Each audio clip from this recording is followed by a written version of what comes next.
Hey, I'm Ken.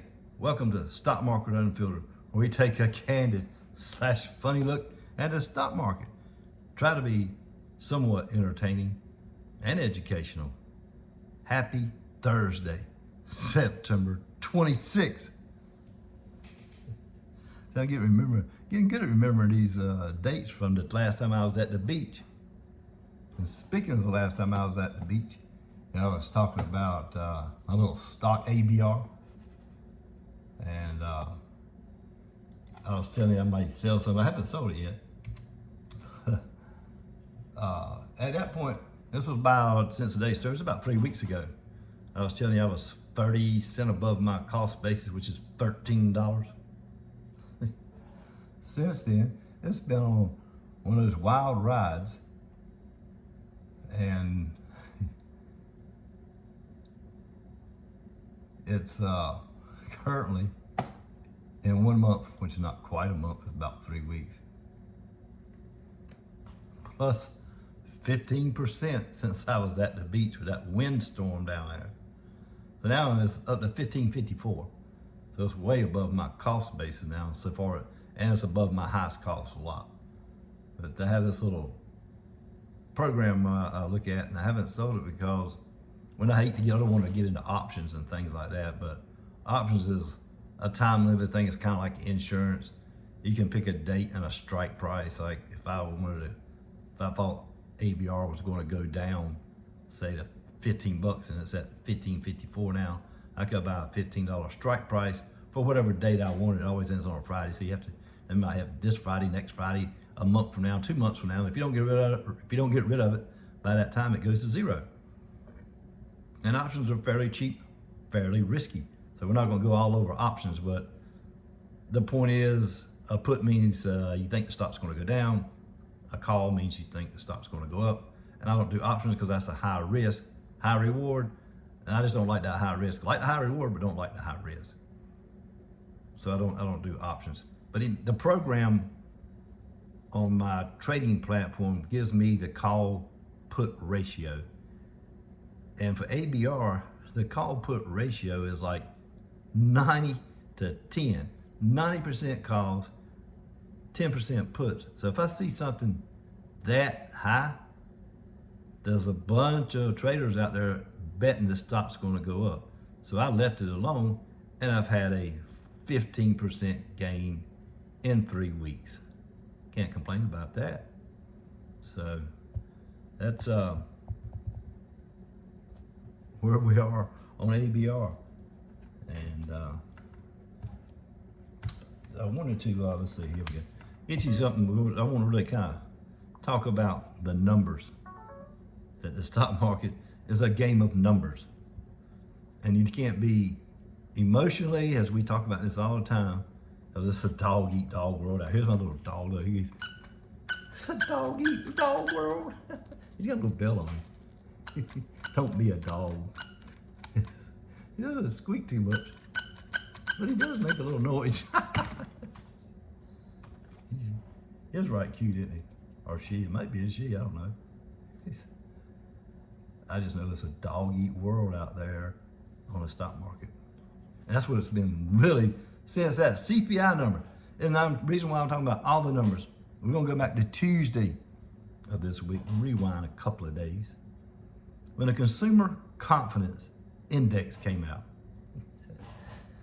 Since we're talking about numbers, when they did this survey, it was 98.7 versus the estimate of 104. That's Consumer Confidence Index. So it was 6 points less than what the analysts were looking for. So they think that's a bad thing. And then right after that, I didn't really look it up. I know this has something to do with the region, the Fed regions. There's like the Richmond Fed, and there's someone out there, Midwest, Chicago, out that way. The Richmond Fed Index was minus 21 versus an estimate of 15.5. That's a negative 15.5. So the lower that minus number is, the worse it is. They didn't like that. This is Tuesday. And this is what I'm saying. This is all about the numbers. So I'm going to read this to you. I'll give the person credit that wrote it. It's from the stock market. I'm going to have to read it, so you guys apologize. It's my point about numbers. And in my opinion, it's somebody's numbers. They were talking about the 98.7 poll by the Dow. It was expected to be guarding 104. That's what we just talked about. It was 98 instead of 104. And this is going to be an opinion because it's somebody writing an article. And it's actually from JP Morgan. The data follows a warning from JP Morgan. And it says the name, Mr. Jamie Dimon. I've heard of him. He's a pretty good guy. About geopolitical stability getting worse. So all these numbers he's referring to that I just read you, the Richmond Fed and the consumer confidence, is all about, in his opinion, geopolitical instability getting worse. Of course it is. You got pagers blowing up nowadays. Jeez, over there in Israel, Abbas. And being his biggest caution, I guess, is the geopolitical instability. And Diamond, who's the CEO of JP Morgan, added that the worsening backdrop could influence the state of the economy moving forward. This was Tuesday. Now I want you to keep point out a key word, because you can't say the truth because you don't know what it is. He says the worrisome backdrop could influence. He didn't say it would, he said could. Could means maybe, maybe not. It's kind of like if you ask somebody out and they say maybe, they didn't really tell you no, but they didn't really tell you yes either. So it's a play of words. The stock market is all about day-to-day wording, operation, and whatever the news of the day is. And this was 2 days ago, Tuesday, okay? Then he says, if you essentially, when you take them both, the both of the things he was just talking about, which is geopolitical stability is getting worse, and his biggest caution. So his caution and his geopolitical stability, in his opinion, essentially what he's saying, when you take them both together, they keep the wall of worry. The wall of worry. That's a good one. Yeah, I don't have a wall of worry.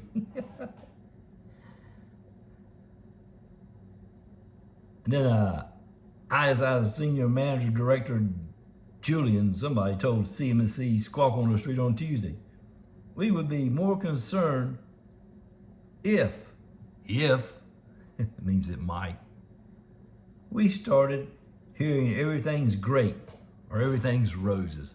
In other words, if everybody is talking about how great the stock market is and how everything is roses and coming up all beautiful, they would be concerned because everybody is happy about the market.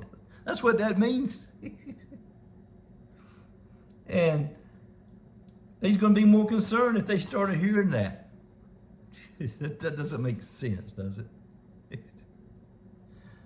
Oh, I just had to read. That's the numbers. And that was Tuesday. And of course, after all these little comments, it made the stock market go down, or the Dow.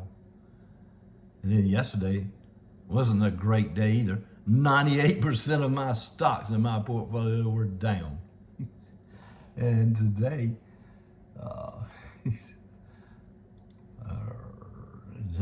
the stock market now, I got to get back to the stock market. That's ABR, 1551 at the moment.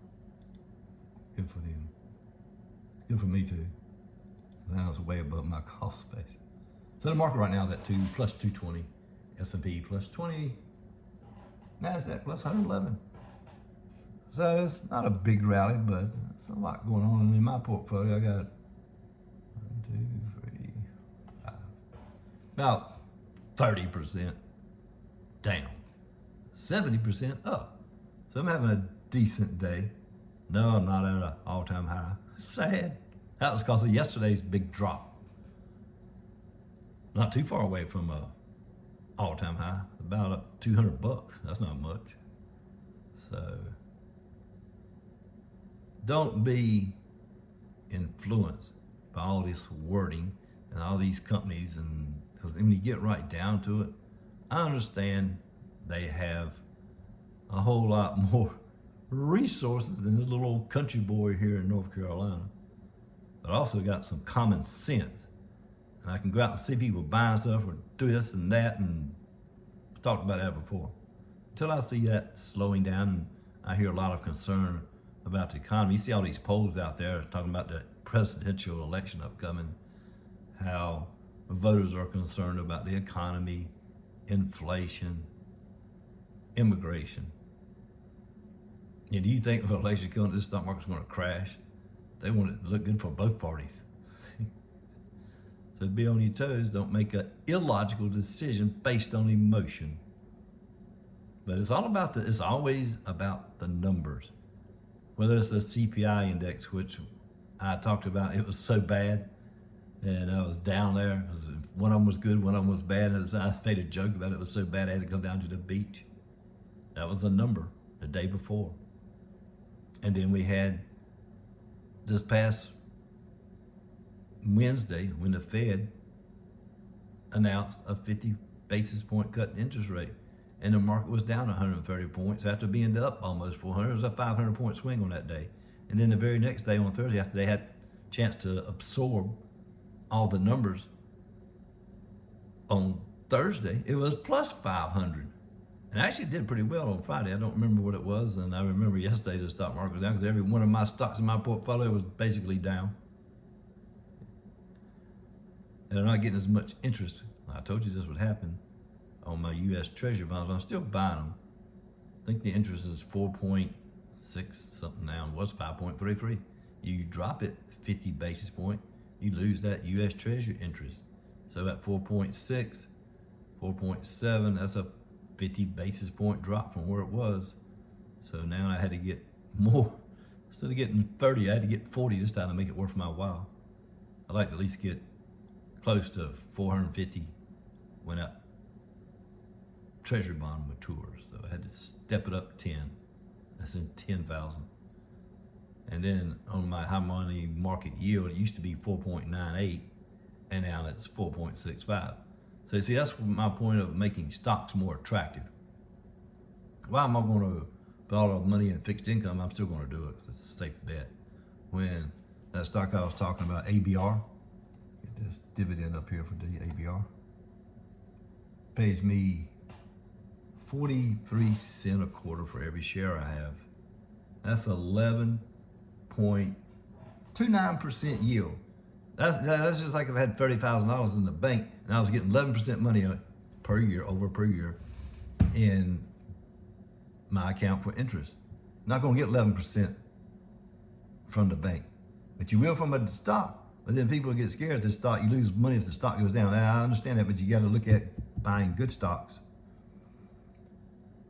And don't panic when it goes down. As long as they keep that dividend going, you'll be able to buy it back. The stock market goes up and down.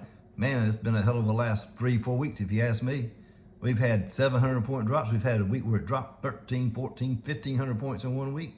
But yeah, I'm looking at my portfolio, and the day is up about $400 or so, and I'm not that far away from all-time high. But yet I've gone through all this stuff in the last few weeks, which is my point of not panicking, being logical, and don't get emotional and just, I'm going to sell it like crazy.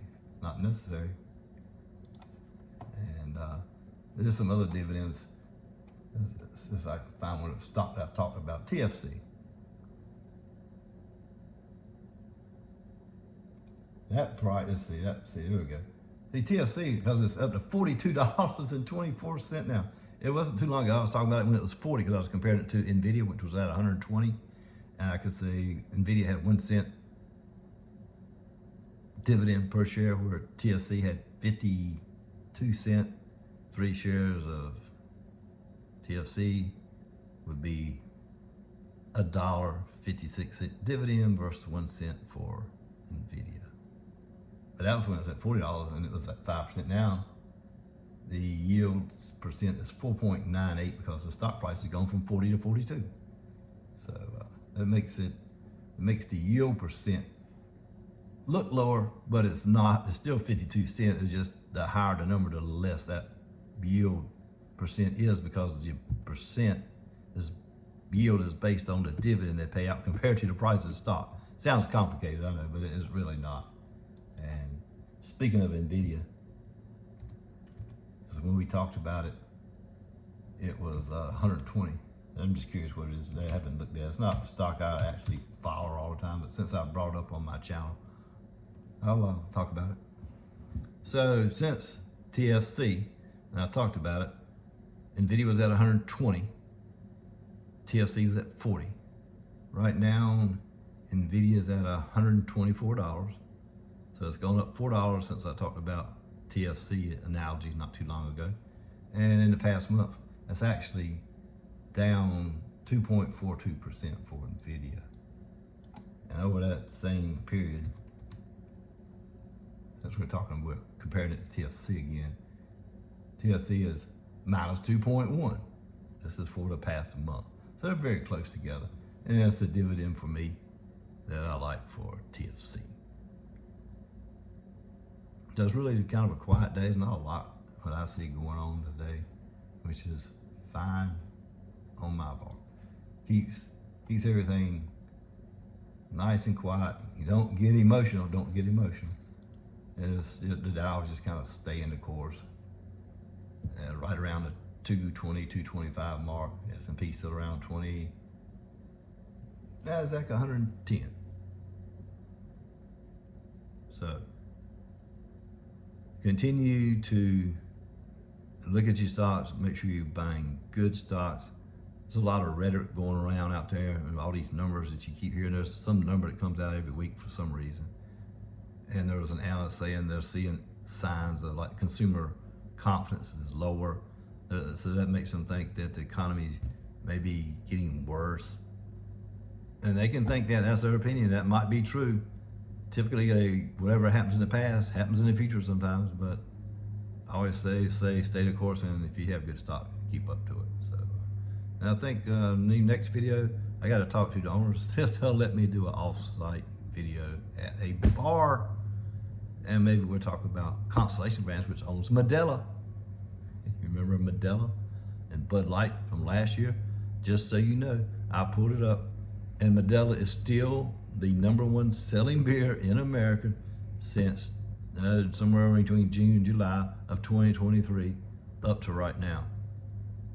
So never gone to a bar. I got to get permission from the manager to see if they'll let me do it. And whoever the bartender is, if they don't mind if I ask them a question, I'll promote them. And so we'll see if I can get that to happen. If not, I'll just bring Bud Light and Modelo back on myself, and we'll talk about how the stocks have done since that debacle with Bud Light last year, sometime around June 2023, somewhere in there. Might have been a little bit before that. And maybe we'll take a look at that and see how the stocks are doing.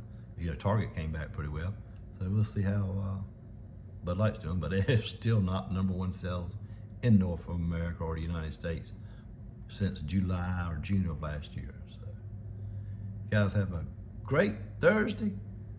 I have to batten down the hatches a little bit here in North Carolina with that hurricane is down there in Florida, Helene, coming up. I think it's not supposed to be too bad where I'm at, but the western part of my state supposed to get like 10 or 15 inches of rain. There's some mountainous territory in that part of the state, so I hope they'll be all right up that part of the state.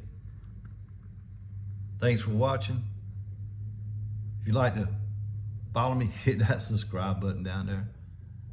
I always appreciate subscribers. I'm not trying to make any money or pay for anything. I just come here and just talk normal, down to earth, what I really think is going on, which everything I say is my opinion, just like other people's opinions. So, but I try to break it down to layman's terms so you can understand it. So, once again, have a great Thursday. Thanks for watching. Talk to you later.